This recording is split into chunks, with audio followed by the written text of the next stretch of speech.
What's going on, everybody? Welcome back to another episode of Heat Check with me, Brennan Lopez, as your host. A lot to talk about this week. A lot to talk about. We're down to the last three games of the season before the playoffs. Very exciting. Or the play-in tournament, I guess, which is the beginning of the playoffs, depending on how you see it. I'm not sure if I'm a fan yet. We'll see how it works this season. We're going to run into some team news first, some team news headlines, cover a little bit what happened this past week.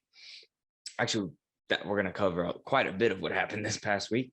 And then we're going to head and dive into the matchups. And this week, we're actually not going to do betting. I'll explain a little bit why later, but, follow the Twitter at HeatCheckUSN. I'm going to be dropping some prop bets for each of the games this week. As far as betting on the podcast, though, there's no money line or no anything like that, betting on the spread or anything this week. And again, I'll get into that later, but let's start with the team news. 4-game win streak, including last week's win versus the Kings. So that's very exciting. Did a podcast after that. Did a podcast last Tuesday, I believe. So it's big news, or last Wednesday, doesn't matter.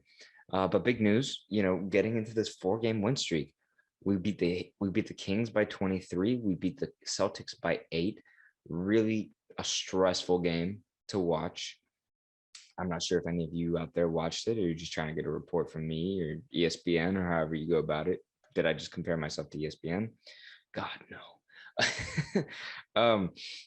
But we beat the Celtics by 8, and it really was a stressful game. The Celtics kind of had our number for a little while, and then last 6 minutes of the game, it really just went at them, and it was